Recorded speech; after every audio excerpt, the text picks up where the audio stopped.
हर हर महादेव शंभु। भगवान शंकर जी की पूजा अर्चना हम अनेक प्रकार से कर सकते हैं। अपने घर में नर्मदेश्वर की स्थापना करके पूजा अर्चना कर सकते हैं, अभिषेक कर सकते हैं। गांव में स्थित जो शिवलिंग है नर्मदेश्वर या फिर अन्य कोई शिवलिंग हो, उनकी पूजा अर्चना करके हम पुण्य कमा सकते हैं और भगवान शंकर जी की भक्ति कर सकते हैं। उसके साथ साथ तीर्थ नगरी में जा कर के भगवान शंकर जी की पूजा अर्चना कर सकते हैं और उनके आशीर्वाद प्राप्त कर सकते हैं। कहा जाता है कि भगवान शंकर जी की आशीर्वाद के बिना कुछ भी कार्य सफल नहीं हो सकता है। गोस्वामी तुलसीदास जी ने भी अपने रामचरितमानस में कहा है कि बिना शंकर जी की भक्ति किए भगवान राम की प्राप्ति नहीं होती है। घर में गांव में स्थित शिवलिंग की पूजा अर्चना करने से क्या फल मिलता है और तीर्थ नगरी में स्थित शिवलिंग की पूजा करने से क्या फल मिलता है, अभी हम इसको श्रवण करेंगे।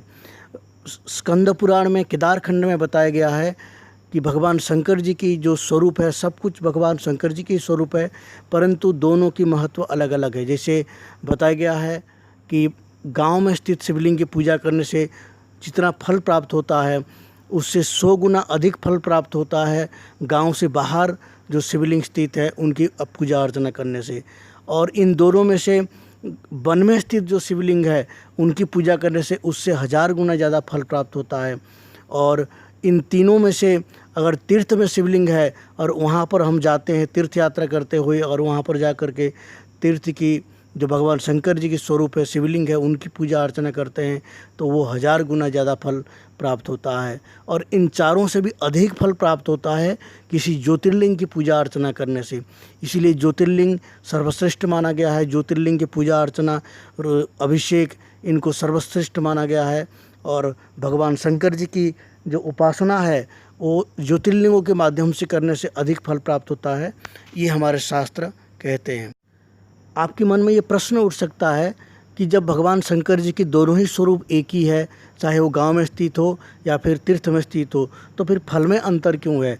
इसको ऐसे समझ सकते हैं कि जैसे एक व्यक्ति पेट भर भोजन करता है और भगवान के सम्मुख जा कर के भगवान की जो महामृत्युंजय है उसका जप करता है, और एक व्यक्ति बिल्कुल निराहार होकर के भोजन नहीं करके व्रत करते हुए भगवान शंकर जी के सन्मुख बैठ करके भगवान की आराधना करता है, महामृत्युंजय की जप करता है, भगवान शंकर जी की उपासना करता है, तो दोनों की जो मन की स्थिति है, दोनों के मन की स्थिति में बहुत अंतर आता है। क्योंकि जो व्यक्ति उपवास कर रहा है भगवान शंकर जी के निमित्त, उसका मन केवल भगवान शंकर जी की पूजा के लिए ही रहता है, क्योंकि उसने उसी निमित्त व्रत रखा। क्योंकि व्रत रखने से मन, इंद्रिय, इन सब को कंट्रोल में किया जा सकता है। इसलिए मन को कंट्रोल में करके, मन को निग्रह करके, इंद्रियों को निग्रह करके भगवान शंकर जी के चरण में, शंकर जी की उपासना में मन को लगाया जा सकता है।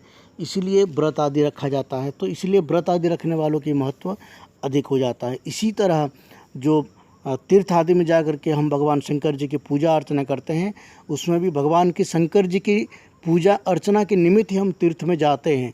इसलिए वो जो कल्पना, हमारी जो संकल्प है तीर्थ में जाने का, उससे उसका फल की वृद्धि हो जाती है। इसीलिए जो है भगवान शंकर जी की स्वरूप एक होने पर भी ये दोनों शिवलिंग की अर्चना में फल की अंतर आ जाता है।